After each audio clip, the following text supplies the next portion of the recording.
Pero hindi ba trabaho ng NBI maghanap ng ebidensya? Does that affect the credibility or the truth of the allegations?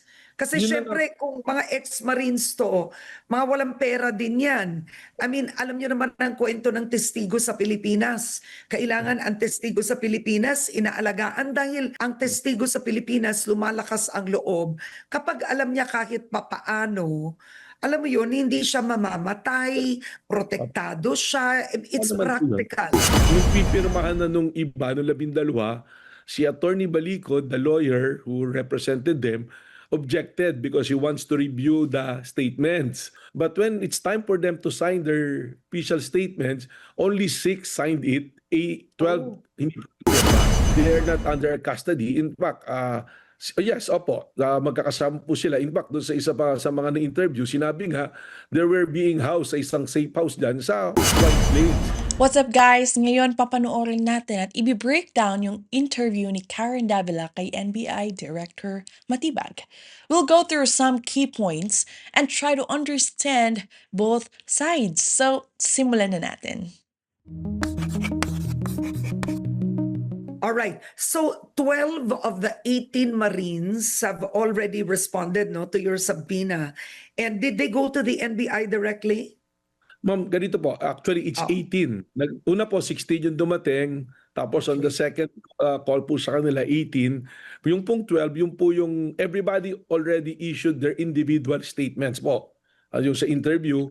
But when it's time for them to sign their official statements, only 6 signed it. 12 hindi pirma. Hindi po nagpirma So yung 12. Ganun. 6 lang. Sa 18, 6 lang ang Opo, pumirma ng affidavit nila, parang ganun?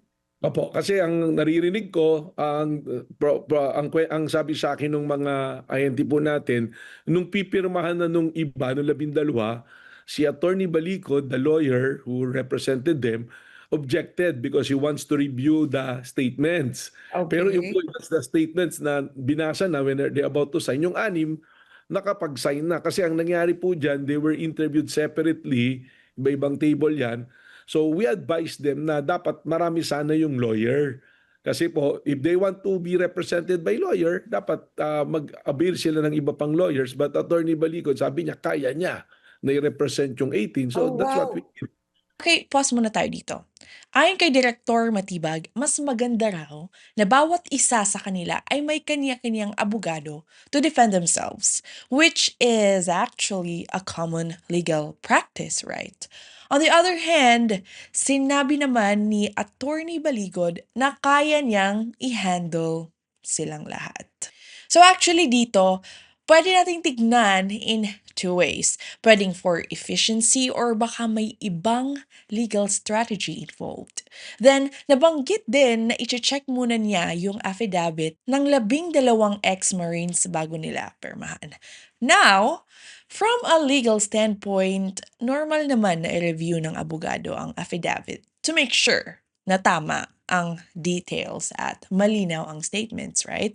Pero at the same time, understandable din kung may magtatanong kung bakit kailangan pa itong dumaan sa ganong proseso. So, to be honest, overall, it really depends on how you interpret the situation, whether it's standard legal procedure or something worth looking into further. And the Oo. entire proceedings, Ma'am Karen, I have to mention it on the onset na yun pong interview nila is fully recorded with their consent. So ibig sabihin po, naka-record naman po yan for the purposes po ng documentation, and eventually, alam na po natin, meron laging he said, she said na nangyayari. So pagka po tiningnan yung records nung interview, nandoon po, and that was reflected, reduced into writing, na yun po dapat yung pipirmahan nila na salaysay po nila na binigay. Okay. Now, may value ba ang testimonya o aligasyon na hindi pinirmahan ng isang testigo? Halimbawa, yung right now, yung 12 na hindi pumirma, how would you weigh that testimony if they did not sign it? Well, sabi ko nga po kanina, may recording, so that is a voluntary statement. Wala namang pumpilitan at takutan na nangyari. So once it's presented to any agency, like halimbawa sa Office of the Prosecutor, sa Korte, I think it's the court who will decide what is the probative value ng mga statements po nila. Siyempre po, kung pinirmahan na, mas matibay na po yun kasi nakalagay doon, voluntaryo na si Dalaysay, sumagot sa mga katanungan at binigay sa kanila kung ano yung dapat nilang mga karapatan sa panahon ng pagtatanong po sa kanila. At pinirmahan. Pinirmahan po. So yung mga pinirmahan Oo. po, yun, medyo mas mataas na po. Yung pag sinabi mo yung weight of evidence, mas mataas na po yung may pirma dahil voluntary. Kasi ang magiging tanong pa naman po sa korte niyan or sa office ng prosecutor, pag tinanong, pinilit ka ba rito, pinirmahan ka, ano bang circumstances surrounding dito? Kaya naman po, naririnig ko sa social media, sa mga ibang interview nila, Attorney Balicod, meron silang mga paliwanag na sinasabi, yun po, ang mag-a-assess na po nun kung saan po namin ipipresenta yung naging findings po ng National Bureau of Investigation. Okay, so just to clarify, the 18 Marines aren't under your custody. They are, tama ito, no? They are, sino nag-aalaga sa kanila, sir? It's Attorney Balicod. They are not under custody. In fact, yes, opo, magkakasama po sila. In fact, doon sa isa pa sa mga na-interview, sinabi nga, they were being housed sa isang safe house dyan sa White Plains. And when we check kung kanino yung bahay ng White Plains, alam na po namin kung sino may-ari. Sino yun? Sino yung bahay sa White Plains? Si Ah, Mike, is it Mike Defensor? dapat tinanong niyo po kanina sa kanya. Hindi ko, kasi ang kinlaim lang niya is transportation. Well, meron po kaming report. We just have yet to validate kung kanino talaga nakarehistro po yung bahay. Ano po? So malinaw, hindi under custody ng NBI yung mga ex-Marines. Nakastay sila sa isang safe house somewhere in White Plains. Hindi rin binanggit ni Director Matibag kung sino ang may-ari, which makes sense kung ongoing pa yung verification, right? And I think this point, it seems like they're being secured, pero hindi lang siya directly under NBI control. Oh, pero do you know who? Yes, we have given the information. We just like to be 100% certain kung kanino po yung bahay na yon. Okay, Pero does nagsabi po it, mismo doon sa isa sa mga Marines po yon na sinabi na nandoon Oo. sila at sila yung magkakasama noong January pa po. now, does it affect the credibility of the 18 Marines hypothetically if, let's say, they are being housed by either Mike Defensor or anybody in that political sector? Does that affect the credibility or the truth of the allegations? Kasi Yun na syempre, kung mga ex-Marines to, mga walang pera din yan. I mean, alam nyo naman ang kwento ng testigo sa Pilipinas. Kailangan ang testigo sa Pilipinas inaalagaan dahil, alam mo yun, Parang siya Norman Away po, ganun, ano po. yeah, Yun po yung- regardless of the issue, ha. I mean, in my 32 years as a journalist, ang testigo sa Pilipinas, lumalakas ang loob kapag alam niya kahit papaano, alam mo yun, hindi siya mamamatay, protektado siya. It's Ano naman po yun? practical. Well, Does tama it naman po matter? yun. Kahit po sa fault ng government, meron nga tinatawag na Witness Protection Program eh. Yung po yung legal na pamamaraan. Ngayon po, yung sinasabi nyo, tinatanong nyo kung naapektuhan yung kanila pong credibility, doon na nga po natin tinitingnan. Kaya po tinatanong, kailan pa ba to? Kailan kayo magkakasama? Yung pong sinasabi kanina ni former Congressman Mike Defensor, pag pumunta ka sa piskalya, tinapatawag agad. Hindi po totoo yun. Alam nyo naman po yan, lahat tayo nagkaso eh. Pag nagkaso ka, ikaw muna unang tinatanong, ano ba yung reklamo mo? At tandaan po natin, the burden of proof always lies to the accuser. Yun Yeah, po yung yeah. dapat natin tandaan dyan. So gusto po nila ipatawag namin kaagad yung mga pinangalanan. Pinabanggit niya halimbawa si former Speaker Martin Romualdez. Hindi naman po ganun yung sistema. Sa ngayon po base doon sa aming pag-i-interview, wala pong direktang testimonya na nakita nila yung tao o ibinigay doon sa tao. Ang sinasabi lang po palagi, sa bahay nito, sa opisina nito, nakita namin binilang yung pera, naghatid kami ng maleta. Yung mga litrato po, hindi ma-identify kung sino ang kumuha ng litrato at kailan kinuhaan. Kaya po, meron po mga katanungan. And we will never allow the National Bureau of Investigation to be the tool for a fishing expedition. Kung meron po kayong siguradong pangkaso, sigurado kayo na talagang pwedeng i-file po natin ng diretso. Kagaya po, naririnig ko si Congressman Mike Defensor. tira siya ng tira. May mga nakawan, mga magnanakaw si ganito. Tanong ko lang po, meron po ba siyang pinahil kahit isang kaso sa mga inakusahan niya magnanakaw? Meron na po ba kayong narinig? Hindi man po obligasyon nating lahat na Pilipino, but we are duty bound as a Filipino under the law, under the Constitution, under the revised penal code or under the anti-graft and corrupt practices law, na kung tayo magsuplong, magkaso sa mga taong alam natin na gumawa ng pagkakasala. Kami po Okay. dito sa National Bureau of Investigation, kahit sino pong pumunta rito, we will treat them equally. So dito medyo napapaisip tayo, no? If hindi sila under custody ng NBI and at the same time, wala rin sila sa witness protection program, then the question is, who's supporting them? Sino ang nagpa-finance sa kanila? Saan nanggagaling yung resources nila? And nabanggit pa nga ni Karen Davila na wala raw silang pera. So, naturally, mapapatanong tayong lahat. Where's the fund coming from? But putting that aside, malinaw din yung point ni Director Matibag na hindi nila pwedeng patawagin agad yung mga inaakusahan. There's a process. Kailangan muna kausapin yung witnesses, investigahan, mag-gather ng data, and build evidence before moving forward. Dahil mabigat yung issue at hindi to pwedeng madaliin lang. And he emphasized na hindi dapat ginagamit ang NBI as a fishing office for information, which from a procedural standpoint is understandable. Yes, ma'am. Now, let's speak, no, I mean, let's be specific. Maganda yung sinabi nyo kanina eh. So, sa mga nabasa po ninyo na testimonya, no, yung allegedly pagbibigay ng pera, pagde-deliver thrice a week, allegedly sa mga bahay ni former Speaker Romualdez, not one of them said in the testimony, they gave it directly to the speaker. But did they name a specific person that could have been an aide, for example? May tao bang binanggit sa testimonya na tumanggap? Yes, meron po. May mga nabanggit yung sila Mark, sila Justin, na sabi, sila yung pumasok, sila yung nagdala. Oo. But pages po. may family So, names ba we ang also- mga to? Ano I po? mean, is there, at one point, ito yung tanong ko, so they named a Mark, a Justin. Sino ang magpapatunay na may kaugnayan yun sa speaker? At Kailangan po papatawag natin nyo ba? silang tawag. Papatawag nyo ba yung Mark at Justin or how does this work? Ama po, pagkatapos po naming mabalidate kung ang kanilang testimonya o pagtuturo sa mga tao ay talaga namang meron pong basihan, may ebidensya, papatawag po natin. Katunayan po, ma'am, yung pinangalanan po nila na air taxi, kagaya po nun, we sent as a Puina Ducis Tecum.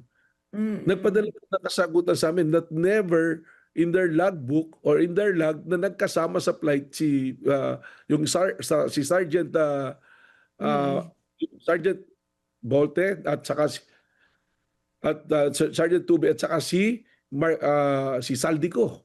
Ebidensya Oo. po yun. But then why would they Sumulat po admit? I mean, sumulat yan po- din ang tanong ko. If you were a company like Air Taxi, I mean, why would you admit to something like that too? On record po yan, ma'am, kasi po may protocol po ang Civil Aeronautics Board at ang Manila International Airport Authority. If you recall, ma'am, I worked in the Manila International Airport Authority before as general manager. Wala pong tumitake of lumalanding kahit chopper lang dyan na wala pong mga pangalan ng pasahero. Lahat po yan inilalag po. And other than that, meron din po kami mga binanggit nilang lugar na pinuntahan nila ng mga private villages. We also issued sa Puina Ducis Tecum kung merong mga ganitong pangyayari. It was not confirmed. Wala pong ganun na sinasabi. So, mas marami pong doubts. That's why sinabi ko po kanina, hindi ko po papayagan yung ahensya na gagamitin ng mga nagrireklamo na kami ang maghanap ng ebidensya na ganyan. Kasi kami naman po yung hahabulin. Kami naman ang mananagot. Pero hindi ba trabaho ng NBI maghanap ng ebidensya? I mean, I'm curious. It's like the FBI, right? The FBI is proactive in looking for evidence once they feel that a certain individual is committing a crime. Yes, Right? ma'am. We've that we seen were it in so issued many some- documentaries. Hindi nyo ba trabaho yun?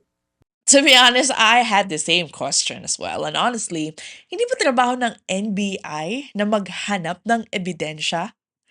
Kasi ang concern ni Direktor Matibag, sila raw ang hahabulin kung mali yung ebidensya na ibibigay sa kanila. So, parang may balance na kailangan. And yes, responsibility ng witnesses magbigay ng initial claims or proof. But at the same time, part din ng trabaho ng NBI to verify and investigate deeper. So dito, makikita mo yung tension between caution and responsibility.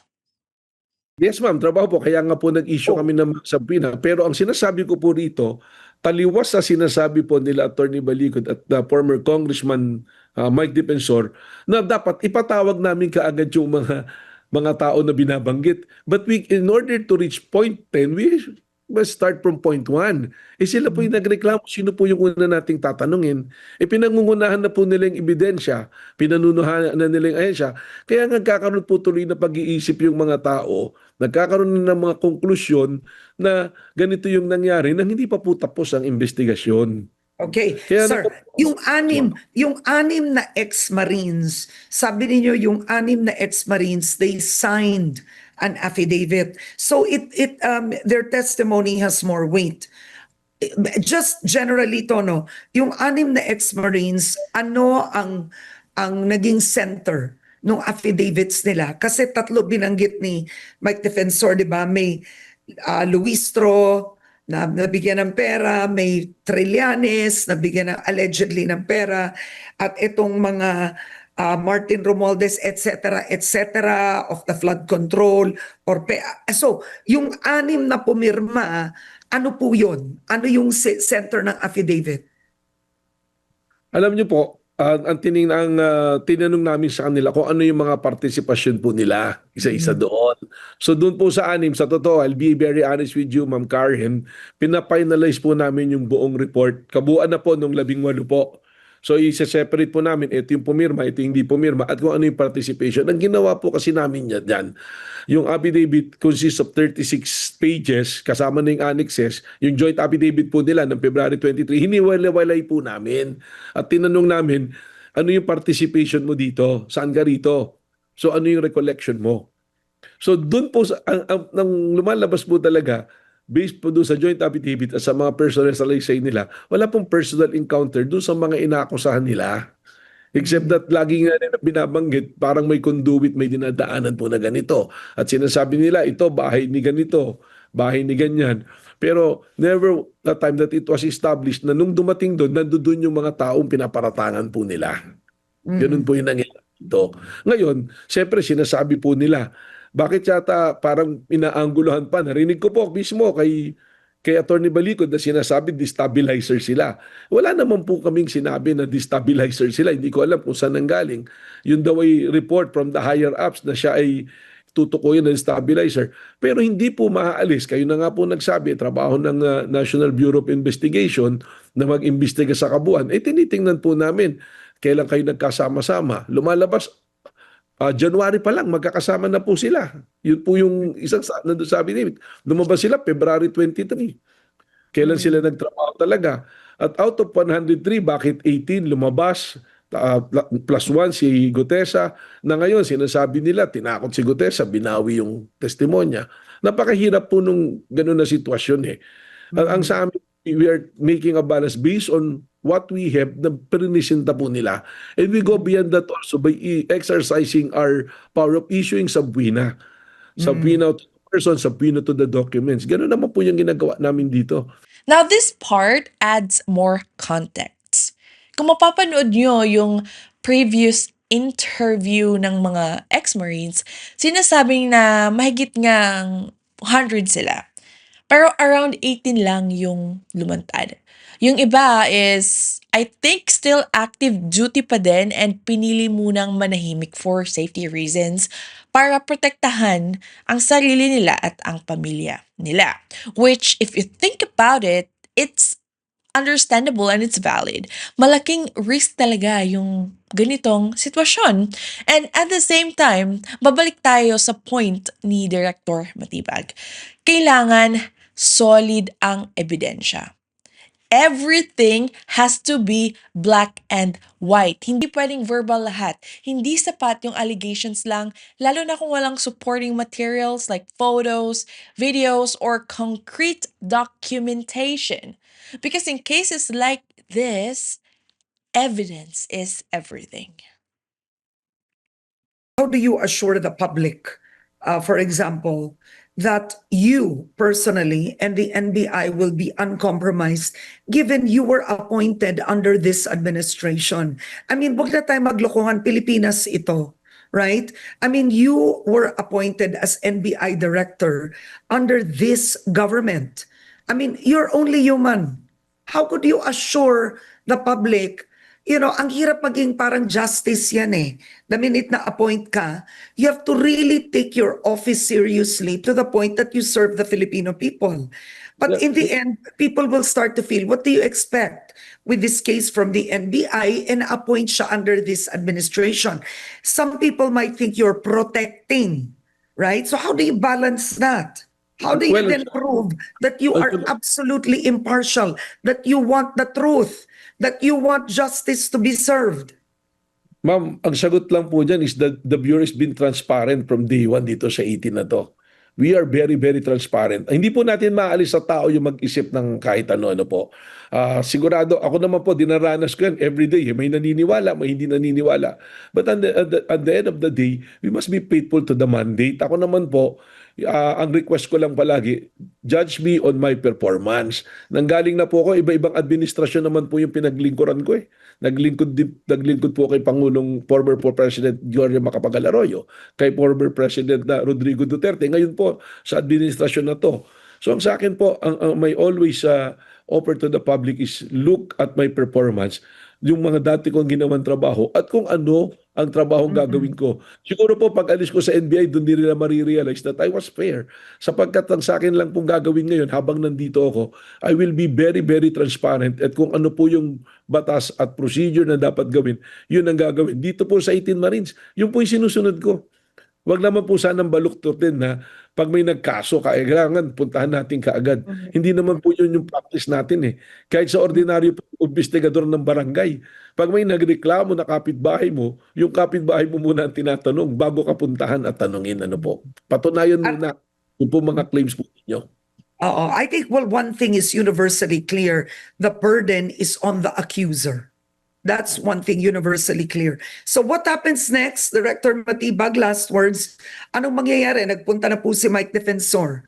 Yung 18 nagpunta na po sa inyo. Pero 6 pa lang ang pumirma ng affidavit. What's next? I-clear lang po natin, ano, pumunta nga po rito si former Congressman Mike Defensor kasama yung kanyang abogado, ano po, pero hindi naman po sila nag-submit sa investigation. In fact, yung amin pong subpoena power, binaliwala nila.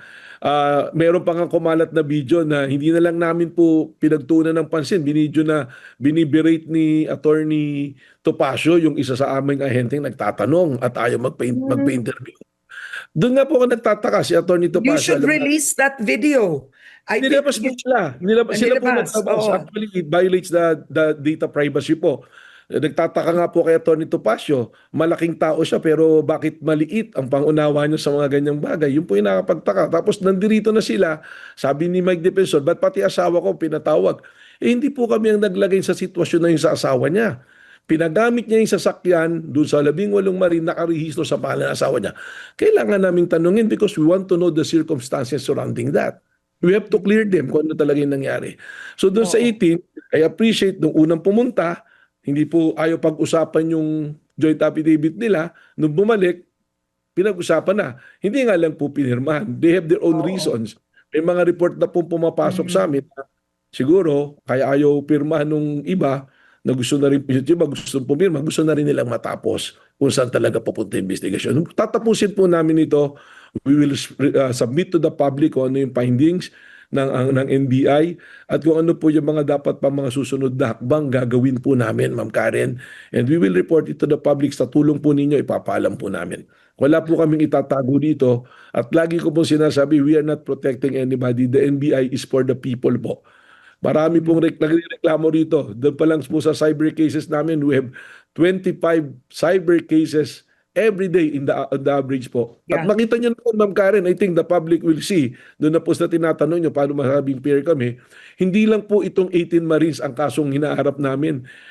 In my 1 month po rito, pag tingnan nyo naman po yung performance, napakarami po naming apprehensions na mga illegal po na gawain.